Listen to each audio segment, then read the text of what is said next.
Welcome to the Body and Beyond podcast with Alice and Gina. A podcast sparking discussion on all things health, mindset, fitness, goals, and motivation. We strive to help you to boost your confidence, to take the lead in your own life, to back yourself, and to step into your full potential.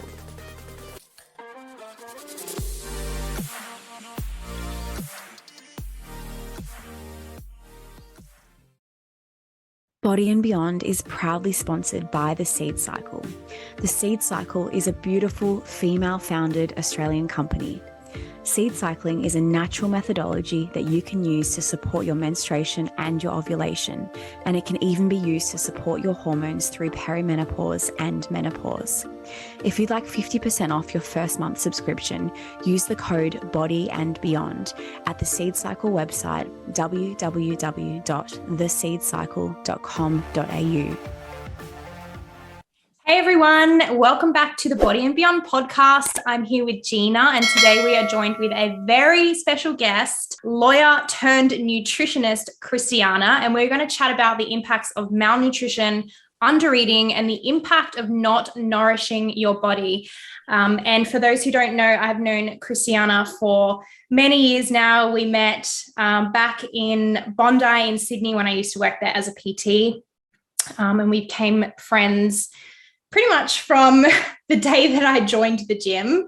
And Christiana has an amazing story to tell us about her background, where she came from, and her experience with this topic today. So Christiana, welcome. Thank you for having me. I'm so excited for you both. That this is a really good thing that you're sharing with everybody, and I can't wait for it to flourish and grow. For those of you who don't know, Christiana has also done a lot of work with me in the past, working with my clients in the nutrition aspect of things, and she does specialize in hormone health and gut health as well. So we're really excited to have you on board for a lot of deep discussions about this in the future of the podcast. Yes, can't wait. Christiana, we would love to hear your background story. And so Alice mentioned before you were a lawyer and now you've moved into the field of nutrition. So please, tell us your background story. So the way it started was I was working as a lawyer. I studied law. I started working in law firms, and, being a lawyer isn't easy. There's expectations, and it's quite a type A personality role. And I love doing that, and I did thrive on that. However, I did use exercise and controlling my food as a way to control other things that were going on in my life and how I was feeling. And I got into the gym, and I got really, really into the gym, and got into Les Mills classes, which, when you're in them, it's really exciting because everybody is like jumping around together, and you're doing pump classes followed by an attack class, followed by some sort of balance class. And so you end up 3 hours in the gym, and then you haven't eaten. I figured out what calorie counting was, but not in the good way, in calorie counting to restrict my calories and try and make me skinny. So that was also really a struggle because I didn't understand nutrition. I was getting nutrition from my Women's Health magazine and getting bitsy points from different magazines that were out there at the time. The internet wasn't, the big thing that you were able to search how to build muscle, or, all I wanted was to be skinny. And that meant I wasn't eating enough and overtraining. So it basically led to, I would say, a bit of a downfall for me. And the downfall was the fact that I got no period for 7 years. My gut was a mess. I had severe IBS issues. When I say severe, I ended up with bacteria in the gut. It's called Helicobacter pylori. I had IBS, went to a gastroenterologist to get checked, did all of these things because I thought I had celiac. I had all of these things wrong with me. But in the end, after I started studying nutrition, I started to realize what was really going on with my body, and I was able to heal myself. I was able to see that my lack of nutrition was causing my IBS, and my lack of nutrition was causing me not to get my period. So I guess one of the biggest turning points for me was the fact that I went to my endocrinologist after years of seeing her and paying an arm and a leg to her to basically say my ovaries were dormant was when she said to me, "You'll never be able to have children." And that just hit a really big nerve for me as a woman. It's not something that you want to hear. And yeah, that was the change. That's massive. And everything changed from there. Yeah. Decided to then start to study nutrition? Yes, I was working in law and I decided to study nutrition. So I started that, but I also didn't really, I would say the first 6 months to a year, I was doing one subject and I was like, do I want to do this? Do I want to take the leap? And I didn't really know. And that was probably the turning point that made me think I want to take the leap. I continued to work in law for a little bit longer. And then I transitioned over to just getting like an admin job and studying law completely. And here I am now. And 2 kids later. So, Christiana, from that place that you were, what was basically the first thing that you started to implement? I guess the priority for you would have been to, first and foremost, to bring back your period, right, after 7 years of not having a menstrual cycle. So what are some of the first steps that you implemented on your journey in trying to bring it back? Had to get my head around the fact that I needed to eat more and gain weight, and I need to gain 10 kilos, and it wasn't a small amount of weight. And mentally, when I got to my lowest, and I'll mention a number, but this doesn't mean anything for others, I was really proud of my 19% body fat, but for me that was extremely low, and I was around 50 kilos, and I had gained 50 to 55 kilos, but I still wasn't getting it back. So I knew that I had to continue to gain more weight, because the way I gained the weight was actually from not eating, and my body had gone into that kind of shock mode where it gains weight from not eating enough. And I think you would understand that. You'd probably see lots of clients that come to you and they're eating 1,300 calories, but they're not losing weight because their bodies have just gone into that metabolic adaptation. I had to get my head around that, and that psychologically is really big. So I started eating, and really it was kind of amazing, because it meant I could eat carbs and I could eat fat. And so when it came to nutrition, I was able to, because I was studying it, I started reading more about hypothalamic amenorrhea and what it was. And that is the definition of the term. You basically lose your period. That's what an amenorrhea is. It's usually caused by over-exercising, under-eating, like what they now call orthorexia, overly stressed body, because the body can't distinguish between physical stress and mental stress. So it combines it all as one. So your cortisol tends to rise up, and there's this thing called, this is getting a bit scientific, but it's good to explain it so people can understand it. There's a thing called a pregnenolone still. So pregnenolone then makes progesterone and estrogen, but it also makes cortisol. So what happens is the body makes so much cortisol when you overtrain and undereat, because it's stress, that it can't make those sex hormones. And the link between the hypothalamus in the brain, the LH and the FSH hormones, wasn't connecting for me. So I had to basically rewire my entire body, and that meant lots of fats, lots of carbs. I actually allowed myself to snack, and I completely quit the gym. So when it comes to the food, like I said, the fats and the carbohydrates are really important, because I was getting enough protein. I used to count my protein and make sure that, I was hitting the marks for the protein, because protein is such a, everyone talks about it so much and why it's essential for training. But what I didn't realize was I wasn't getting results because I wasn't having carbs with the protein. And without that muscle growth can't happen. What I would say to all the women and girls out there is, why are you training?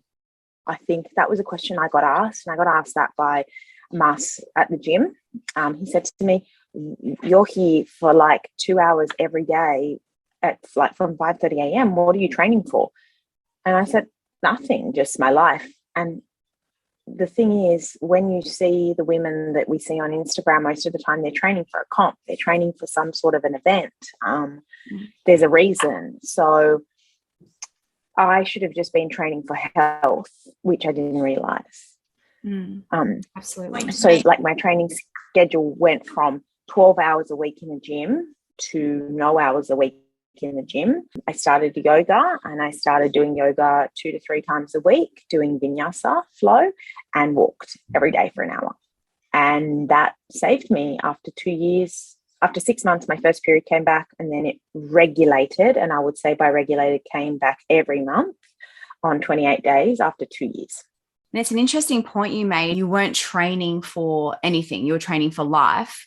And it's an interesting point, right? Because there are a lot of people out there training, putting in lots of hard work or what they think is hard work and really just draining themselves. But they're missing out on life. They're spending their time, they're choosing to spend their time in the gym or exercising. And so they're actually using up a lot of their precious spare time around work or family time, or even maybe they're sacrificing family time or friends' time. Again, like you said, for not much gain, like potentially they think they're working towards something, but really it's not benefiting their life. You've hit the nail on the head there. Like the reality is that I missed out on a lot of things because I was afraid to go out. I was afraid to eat with friends. I was afraid to go to events. Everything had to be planned out. So I used to have to look at I used to have to look at the menu before we went somewhere to make sure there was something that I could eat and would fit into my calorie load. And what for? I look back now and I'm like, I don't even know. And I can tell you now, and this is something that my husband and I have discussed, the fact that 10 years ago when we came to Italy and Paris, I had this issue. I had this, I'd say, eating disorder, and I couldn't enjoy it. I couldn't enjoy the food. I couldn't enjoy Italy. I was too afraid to eat the pasta. I would, and then I would be like, okay, we need to walk all day, and so I could burn it off. And now, God, there's none of that, especially with like traveling with 2 kids. It's really liberating, and I think everyone should, especially out there that's feeling this way, get the help that they need, because sometimes people do need to see a psychologist for this because it is deeper. I personally didn't. I was able to work through it on my own with a lot of self-reflecting, doing yoga, but it is something deeply psychological after so many years. So Christiana, that is so, so powerful. And I'd love to go into all of that in a future episode with you around your experience, around the psychological work you did and the reflection and the yoga, and that would be super interesting. And I think a lot of people could potentially, find that really beneficial, and also, if necessary, seek out some professionals to help them further if they'd like to explore some of those things. So I'd love to go into that.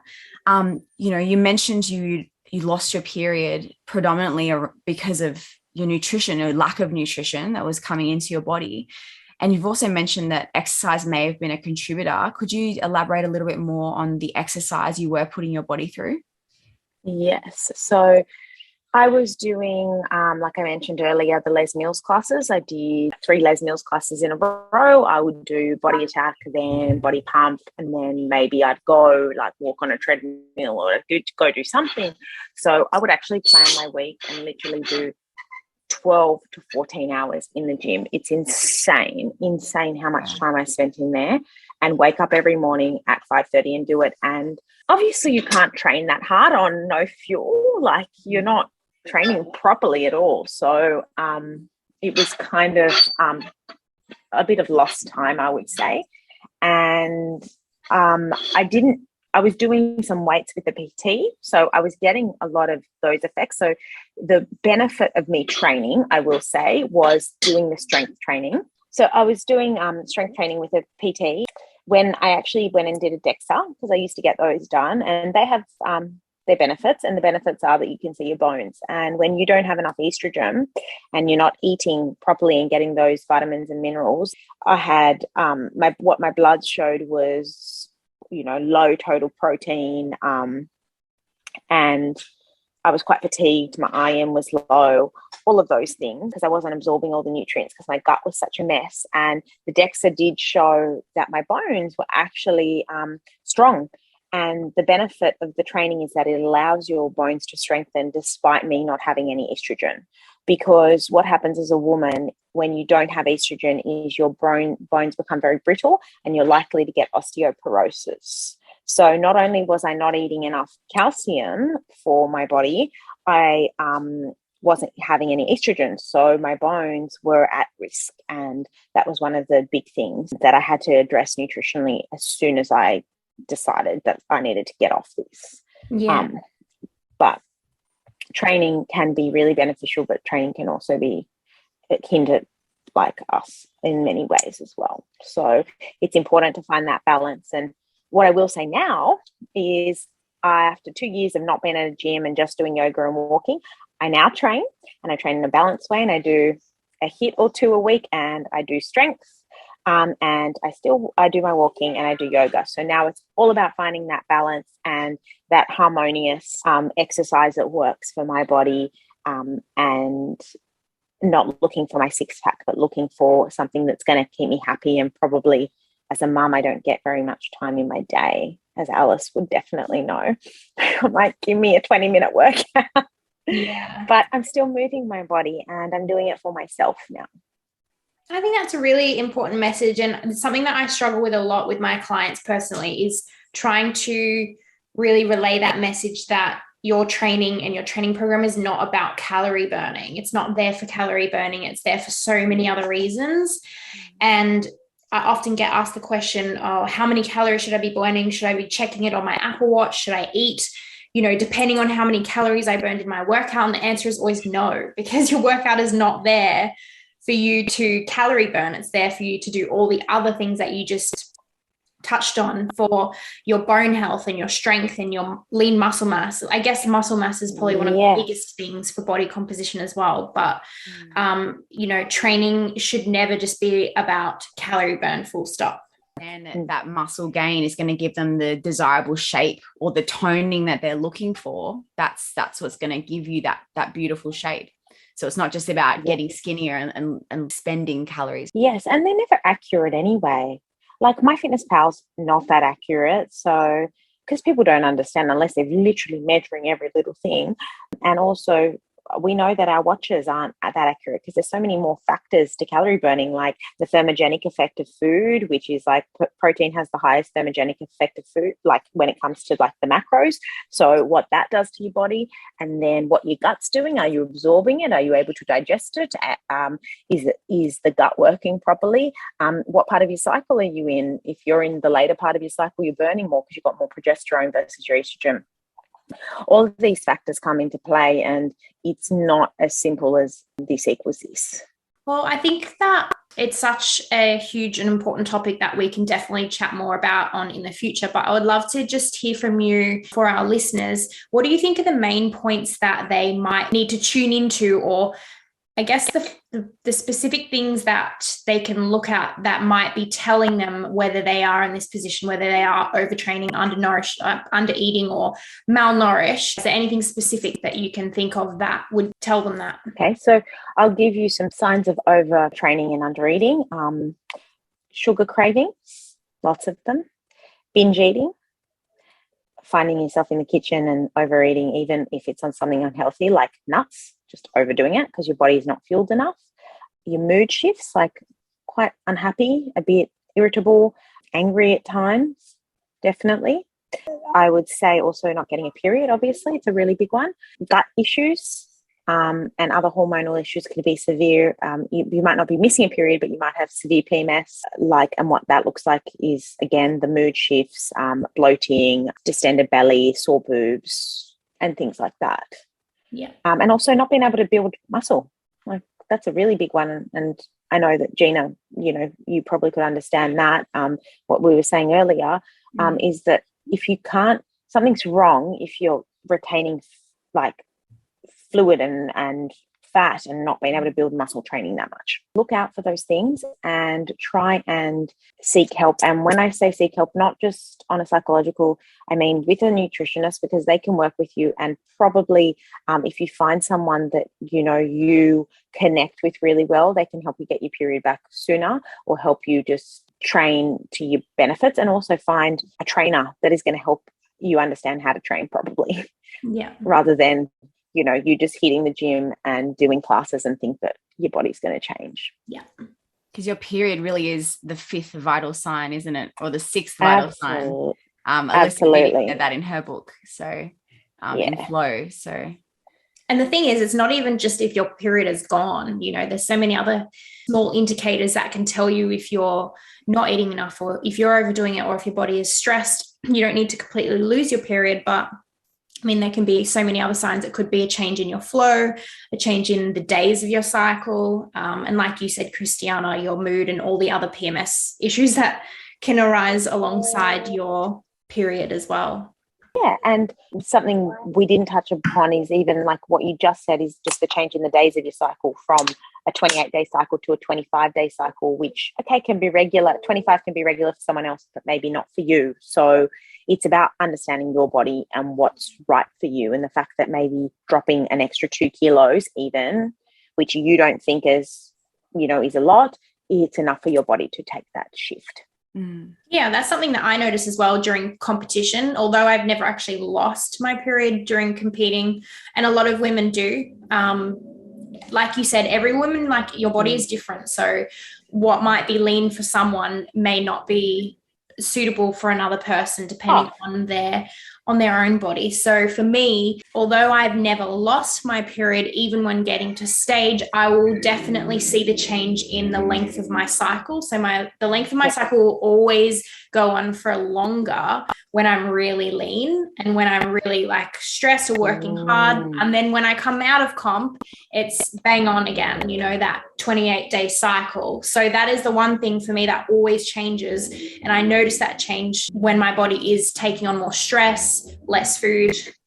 So it's really quite handy, like we chat about in our previous podcast, Gina, to actually start tracking your cycle and using an app so that you can really understand what your body is going through. Yes, definitely. I definitely did that.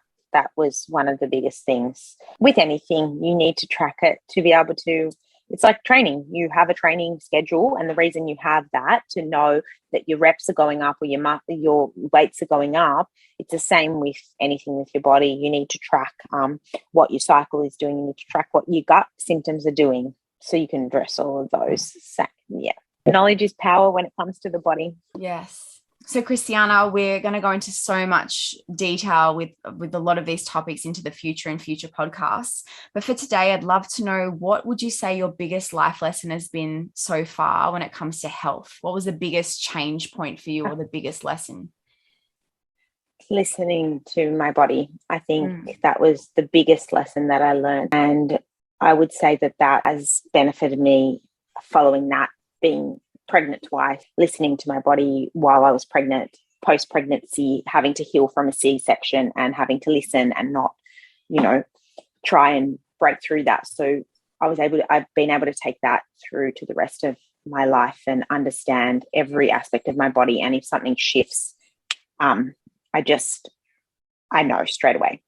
So yeah, great. That's great advice. Thank you so much. I think a lot of us, even to this day, you and I, we need to listen to our body more, and the listeners. I'm sure there's a lot of women out there who are just doing life, and unfortunately they're not paying attention. And then unfortunately, people end up having to pay attention when it's a little bit too late or the damage is done. Do you know what I mean? So it's unfortunate that it has to come to that sometimes, but if we can all just pay a little bit more attention to our daily signals to our body, then we're in a better position.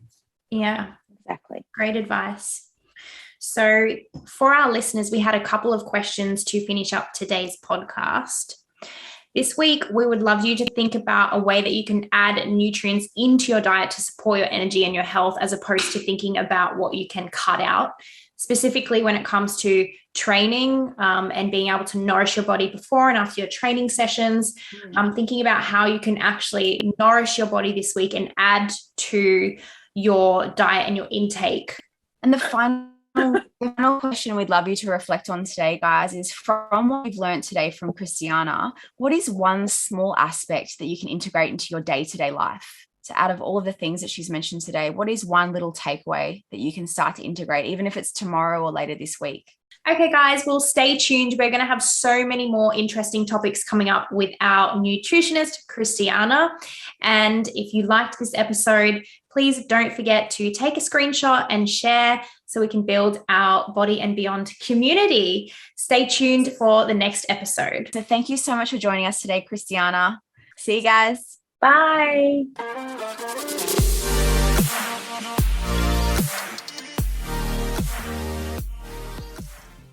The Body and Beyond podcast is for information purposes only. This podcast does not constitute advice or services, and the statements and views of the hosts and guests are not medical advice. The information provided should not be used for treatment or diagnosis purposes. Please discuss any information from this podcast with your healthcare professional before making any changes to your lifestyle.